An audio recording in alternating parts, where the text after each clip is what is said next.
E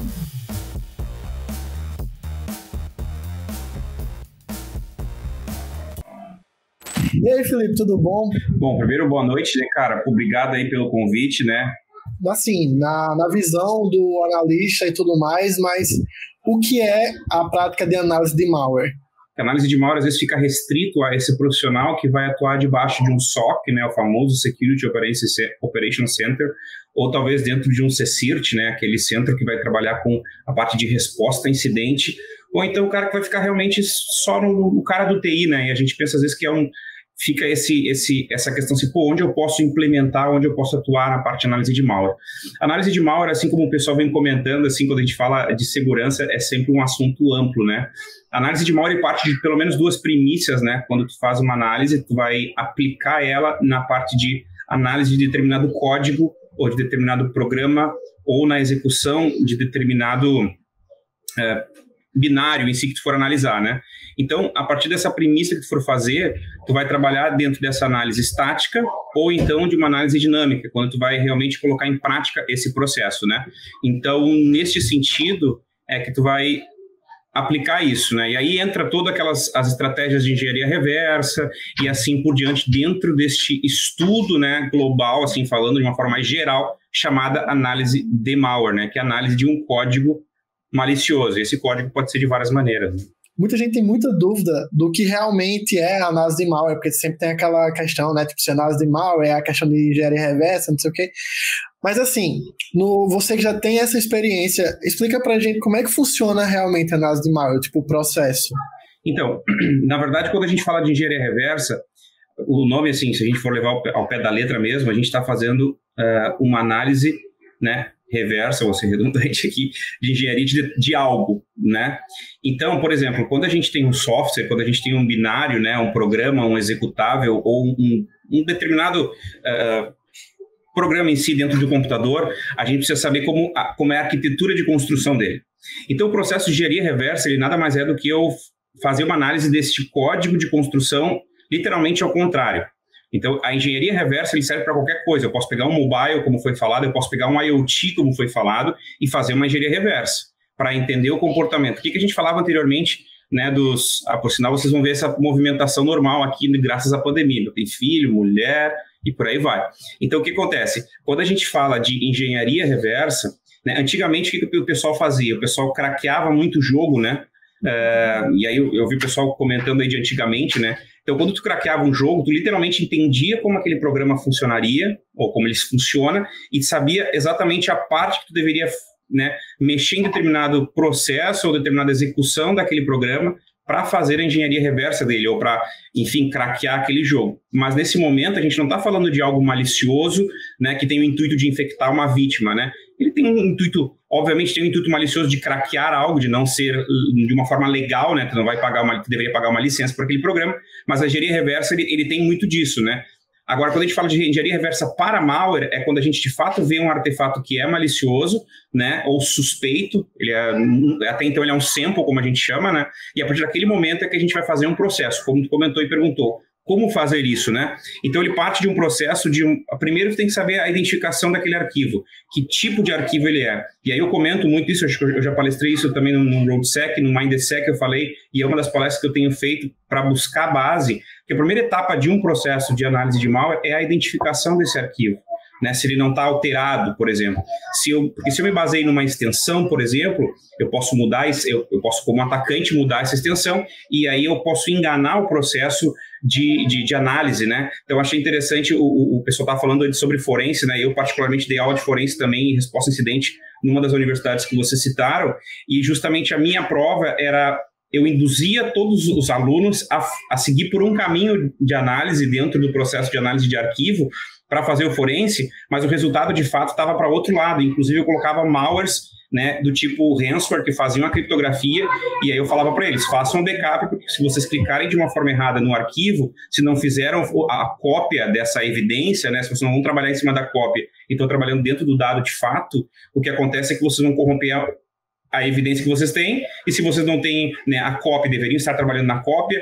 Então, todo esse processo de identificação, ele é básico. Depois disso, tu parte para uma análise que vai definir se é estática ou dinâmica, e aí tu vai usar as determinadas técnicas que tu pode utilizar, né? Seja utilizando o ferramental, seja utilizando, de fato, a análise dessa resposta do que essa ferramenta ou esse possível comando pode te trazer. Mas tudo isso implica em eu conhecer a base, que é o que a gente fala, né?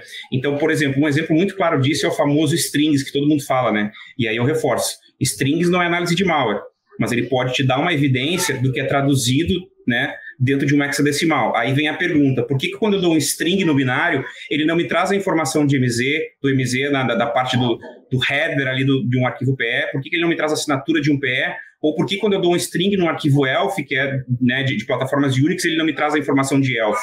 Porque se a gente entender como funciona o MUD strings, tu vai perceber que ele só imprime na tela a partir do 4º caractere. Por isso que ele não imprime isso. Então, tu tem que entender a ferramenta que tu está executando, né? Entender aquele processo. Ele é eu não vou usar esse termo, mas é como se tu realmente fizesse uma engenharia reversa da ferramenta que tu está usando, e aí tu vai ter uma visão melhor de como bem utilizá-la. E assim se funciona a criação das ferramentas, basicamente, né? É interessante pegar essa base, uma boa coisa que você falou é que você foi professor, mas a gente sabe muito que a questão de quem vem muito para a segurança tem que ser autodidata. Uma coisa que eu pergunto aqui para você, é uma curiosidade, acho que não só minha, o que te fez estudar a análise de malware, o que te fez ir para essa área? Isso é um outro ponto. Eu, na minha carreira, eu trabalhei em algumas empresas privadas, né, como a Dell Computadores, trabalhei depois na Trend Micro, depois eu fui para a Polônia, trabalhei numa empresa de desenvolvimento de software e voltei para o Brasil para trabalhar na ZUP, num projeto para trabalhar com uma área de pesquisa. Então, eu saí da área de vendas e vim para a área técnica, certo? Para a área de infraestrutura. E aí comecei a entender como aquela infraestrutura começava. E aí, quando eu entrei para a área de segurança, né, eu vi muito o trabalho que o Mercês, né, o Fernando Mercês, que é bem conhecido da comunidade, aí, fazia, né, dentro do trabalho dele. Eu pensei, um dia talvez eu quero ter essa possibilidade de chegar lá. Então, comecei a conversar com ele para entender como funcionava esse processo de análise de malware. Né? E aí, o que acontece? A minha atuação enquanto trabalhava na Trend, só para vocês entenderem por que eu fui um pouco para essa área, é porque quando eu tinha que apresentar determinado produto de segurança para a defesa, aí vem uma coisa que eu comentei muito no Mindsec, por exemplo, né, que é um evento mais corp, assim, mas para a galera mais nova é interessante entender isso. Quando a gente vai apresentar um produto de segurança, né, para testá-lo, né, ou quando tu vai fazer uma POC, um teste no próprio no teu ambiente virtualizado, imagina só, tu vai num cliente, numa empresa, para apresentar um produto de segurança, para apresentar, sei lá, qualquer software, um antivírus, por exemplo. Tu tem que cruzar os dedos para que durante a POC aquele cliente sofra um baita ataque para tu provar a ferramenta que ela é válida. É meio contraditório, né? Meio louco isso, assim, né? Tomara que o cara se ferre agora para mostrar que a minha ferramenta é boa. E aí, se não é boa, te ferra também, né? Mas aí, tipo assim, então, dentro dessa linha, eu comecei a criar laboratórios, né? Para mostrar como funcionavam os ataques e para mostrar como funcionava a defesa. A partir disso, é que se criou esse desenho de análise de malware. E aí, óbvio, tu vai evoluindo no conceito de criação, de como as coisas vão montando. Então, o meu viés de mudar para análise de malware veio muito nesse sentido, de construir um ambiente de ataque, né? E acho que até alguém perguntou ali no YouTube, pro meu ladinho aqui, meu olho já perguntou a questão de engenharia reversa, eu vou aproveitar e responder ele, né? Se a engenharia reversa ajuda para pentest. Pentest é uma coisa, né, que é um processo de exploração de vários tipos de técnica, pode usar white box, black box, gray box, a exploração de uma aplicação e assim por diante. A engenharia reversa, ela é utilizada muitas vezes num processo de exploração de binário. Quando tu tem um red team, né, dentro da tua empresa, o verdadeiro red team que a gente tenta trazer aí, né, para a comunidade de fato, é quando tem vários perfis de pentester, entre aspas, de pessoas com skills que, traduzindo, são ferramentas, né, ou capacidades que eles têm de utilizarem um determinado pentest, digamos assim. Então, tu tem uma pessoa que tem um conhecimento muito bom em análise de malware, de criação, desenvolvimento de exploit, por exemplo, de binário, criação de 6C, né, de backdoor, assim por diante. Então, esse cara que é muito bom em construção de binários, talvez esse cara seja um cara bom no Red Team para cuidar dessa parte, entende? E a gente tem o cara que cuida de API, o cara que cuida de mobile, o cara que cuida de web, o cara que cuida de hardware, de hacking, né, de hardware hacking, como alguém comentou do Júlio, né? O pessoal tem que ter alguém muito bom em engenharia social, então é assim por diante. Um Red Team ele tem essas várias capabilities, essas várias capacidades dentro de um único time. Então, a engenharia reversa como um todo, lembrem, a engenharia reversa é eu fazer uma análise reversa de um código. Quando eu falo de malware, aí esse código ele se torna malicioso. Esse é o ponto. É interessante você comentar isso, porque acho que é a terceira edição e todas as edições a gente bate nesse ponto. De que o perfil de pentest é diferente de um perfil de red team. Então, é sempre bom a galera ver, vendo profissionais como você, que já tem um bom tempo na área, e outros profissionais falando isso, pra galera não achar que, tipo, você tem que agarrar o planeta com a mão, e sim, tipo, se especificar numa área e ficar bom naquela determinada habilidade. Já mantendo o assunto que você já falou, uma pergunta também que muita gente faz, e eu acho que isso não é para a área de análise de malware é bem importante, porque é uma área que é muito ampla, mas tipo, você não vê muita gente falando disso. Porque meio que fica nisso, tem muito conteúdo, mas muita gente não vai para essa área. E quem está nessa área é tipo muito, muito bom. Mas como você aplica esse conhecimento? De que forma uma pessoa que está estudando pode tipo assim, aplicar os conhecimentos do que ele está aprendendo sobre análise de malware? Então, a análise de malware, como eu comentei, ele vai de vários... tem várias etapas, né? Inclusive, tem um curso que eu ministro na HackerSec, como vocês citaram, né? Um curso de análise de malware Fundamentos que eu criei, que ele fala de base. A ideia dele, parte do curso fala de base, de ameaças, como funciona o processo todo de ataque em si, como funciona uma ameaça, como funcionam os vírus, como funciona uma APT e assim por diante, como ela se movimenta, a diferença de uma APT, ransomware, ele é um vírus, não é um vírus, qual a diferença de um vírus para um ransomware, né? Que isso é bem fácil explicar, por exemplo, aqui. O vírus nada mais é do que parte de um código que eu enxerto, né, que eu coloco dentro de um determinado arquivo. Por isso que uma das primeiras funções do AV é fazer a limpeza desse código malicioso dentro de um arquivo. Agora, o ransomware, por sua vez, ele é uma aplicação criptográfica. Ele faz uma criptografia utilizando chave, né, como alguém comentou nesse sentido, e então, depois disso, ele precisa, de fato, da mesma chave para fazer a descriptografia, né, o decrypt desse material. Então, esse é o grande detalhe. Quando a gente fala de aplicação, né, da parte de análise de malware, a gente pode pensar que tem um universo pequeno, como eu comentei lá no início, né, ou a gente pode expandir o nosso horizonte, que é o que eu estou trazendo como missão. Existe a função chamada Threat Hunter, que nada mais é do que, eu falei disso no Mindsec também, que é o cara que trabalha com ferramentas ou que trabalha com ações defensivas, mas com mindset, ou seja, cabeça sempre pensando como um atacante. Como eu construo algo ofensivo, como eu construo algo para bypassar um AV, como eu construo algo para bypassar um IDS, né, ou um IPS, ou um firewall, ou um AF, como eu construo coisas para bypassar isso. E aí, com isso, eu adquiro, obviamente, eu tenho que estudar, adquirir o conhecimento principalmente de base, de segurança, de redes, engenharia de computação, software, como a gente falou, e em cima disso eu vou começar a fazer o processo de investigação. E aí eu vou gerar o que a gente chama de hipóteses, né? Dentro do que a gente chama de TTPs, né? Que é táticas, na verdade é Tools, Tactics and Procedures, que são táticas, ferramentas, né? Ou ferramentas, táticas e o procedimento que eu vou fazer.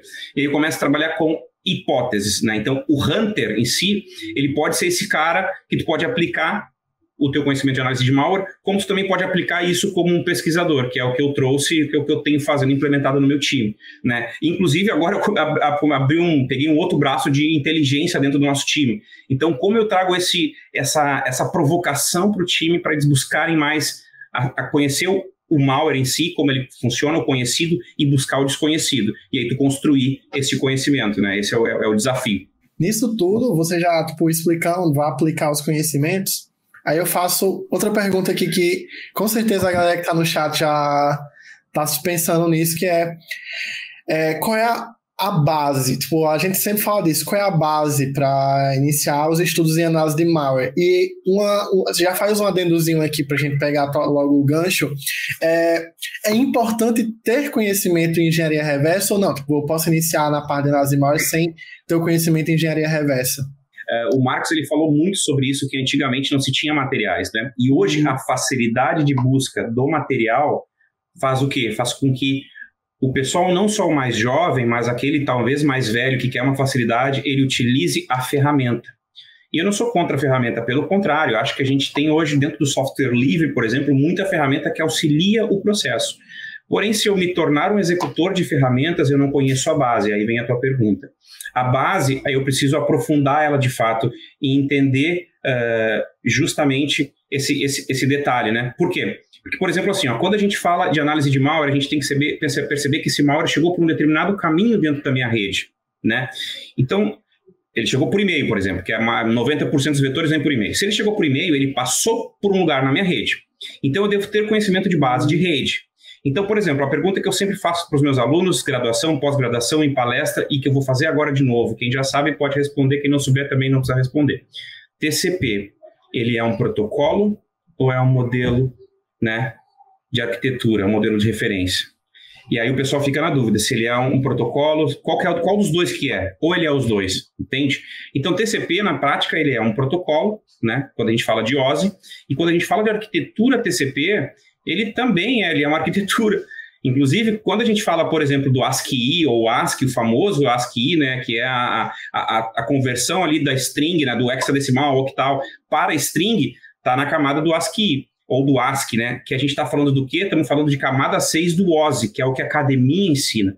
Mas a aplicação disso nas empresas é camada de aplicação na camada 4 do modelo de arquitetura TCP. Então, assim, é perguntas idiotas que eu faço, simples, mas que isso não pode ter dúvida. Isso tem que estar claro, entende? Porque daí sim eu vou conseguir pegar um Wireshark e entender por onde aquele malware está trafegando, poder entender um Wireshark, entendeu? É a mesma coisa que eu comentei do próprio exemplo do strings, né? Ou, por exemplo, quando eu uso o comando file para dar um arquivo para identificar, né, o meu arquivo, se ele é um binário, se ele é um binário executável do tipo UPS, se ele é um ELF, se ele é um DOC, se ele é um PDF, eu tenho que entender o que é o Magic Number, por que se cria o Magic Number, como é a database desse Magic Number, ou que database que o file usa para identificar o Magic Number. Eu posso manipular o Magic Number e induzir o file para o analista pensar que é outra coisa? Posso fazer isso, né? Então, quando a gente faz uma análise já mais profunda no processo de engenharia reversa, aí vem da maturidade deste analista no tempo de profissão. Ninguém entra para trabalhar com análise de malware direto como sênior, como qualquer área. Este é o grande detalhe, tu entende? Tu tem que começar por uma base, tu tem que começar, né, passo a passo. Então, por isso que eu digo, o fundamento é muito importante. Porque daí eu vou usar um determinado programa, por exemplo, que tu vai ter ali todas as informações da engenharia reversa, tu vai ter ali as informações em assembly, e tu vai pensar assim, putz, eu não consigo entender o assembly, né? Eu não consigo converter esse tipo de linguagem, né, da conversão do software para o hardware em si, né? Como eu faço isso nesse sentido, né? Como eu vou conversar? Talvez quando tu utiliza determinado software, tu vai conseguir entender só a string que tem ali dentro de determinado programa. Então, de novo, esse é o que eu comento. A engenharia reversa, ela é parte de uma estratégia de análise, obviamente, mais avançada dentro da análise de malware, né? Mas é difícil começar. Para tu ter base de assembly, né, de engenharia reversa, tu tem que entender muito bem de programação, de C, como um binário é criado. Então, toda essa base de desenvolvimento é extremamente importante. A gente está numa época que o mercado de segurança é enorme e falta profissional. Na sua visão, Felipe, atualmente, você enxerga que a área de analistas de malware, no caso, tem muitas vagas, tipo, o mercado tem precisado. Como é que está o mercado para a parte de análise de malware? Como é que para você como profissional, como é que você enxerga se as empresas estão precisando? Então, na verdade, quando a gente fala de análise de malware, de novo, o mercado tradicional, que vamos dizer assim, ele trabalha muito com essa visão do analista debaixo de um SOC, ou de um suporte que seja, né? Então, eu percebo que tem esse movimento natural do mercado. E é o que tu comentou lá no início da nossa conversa, nosso bate-papo. Pô, os analistas de malware que a gente encontra, o cara é muito bom e trabalha numa grande empresa, ganha um salário absurdo. Por que não ter mais disso, né? Na verdade, existe hoje um foco dentro do mercado de segurança, e aí, conversando com algumas pessoas, a gente consegue perceber e notar isso, que existe um foco muito direcionado para a área de ofensiva, né? De pentest. Todo mundo querendo fazer ou tentar construir o Red Team. E não é problema, pelo contrário, eu sou fascinado por esse tipo de trabalho também. Eu trabalhei com isso, né? Então, e ainda faço isso dentro das atividades. Mas aí existe uma procura do mercado hoje por essa posição chamada threat hunting, né? Inclusive o mercado brasileiro, e não só brasileiro, mas o mundial ainda está tentando se adaptar, porque essa questão que eu estou falando do desafio, né, que é meio loucura da minha parte, né, eu estou fazendo isso não só aqui, quando eu falei na Argentina, num evento lá na Eco Party, por exemplo, eu trouxe essa visão para os caras. Quando eu falei nos Estados Unidos, na verdade eu vou falar semana que vem num evento lá em Washington, a mesma coisa, vou falar sobre Hunter e sobre essa visão de botar o analista de malware como topo da torre para ser o pesquisador de segurança, entendeu? Então, é aquilo, porque o cara que analisa malware, ele vai analisar, ele pode trabalhar com o processo de, para ele ser um bom analista de malware, ele tem que entender muito bem de como funciona a execução de um binário, ele tem que saber muito de Windows internos, ele tem que saber muito de arquitetura de Linux. Eu sabendo disso, eu entendendo como funciona uma engine, né, que é um motor de detecção de um determinado AV, ou de um FAR ou de um AF, eu sabendo que ele vai ativar determinada trigger, digamos assim, eu sei que eu posso fazer tal coisa. Por exemplo, né, vamos imaginar, a gente sabe, ou talvez não saiba, mas a gente, dentro de uma das DLLs do Windows, existe uma específica que é para execução de criptografia. A própria DLL do Windows faz isso, né, porque é uma chamada que ela faz, que determinado programa usa ela para chamar. Eu sabendo disso, eu posso usar ela a meu favor. Entendeu? Então, é tudo isso que dá para fazer, como, por exemplo, o famoso malware fileless, né? Porque a maioria das engines dos AVs, eles inspecionam partes do bloco do disco, determinada função do disco. Se eu escrevo ele em memória, eu não bati no disco ainda, lá embaixo. Então, é assim que funciona o processo. Por isso que eu entendo que quando tu tem uma base de análise de malware e tem essa visão ofensiva, que daí já traz aquele pouco de conhecimento do pentest como um todo, da parte ofensiva, como se constrói isso, tu consegue botar esse profissional lá como um bom hunter voltado especificamente à pesquisa. Então é isso aí, pessoal. O Felipe, a galera tipo, aproveita essa conversa e veja, tipo, pega esse gancho que o Felipe vem falando. Inclusive, tipo, vi que você posta vários conteúdos no seu LinkedIn, Felipe, e tipo, isso para a comunidade é muito interessante porque você não está aprendendo conhecimento e o conhecimento, tipo, está sendo solto e você está expondo isso para a comunidade. Então, acho que finalizei aqui as perguntas. Eu gostaria de agradecer muito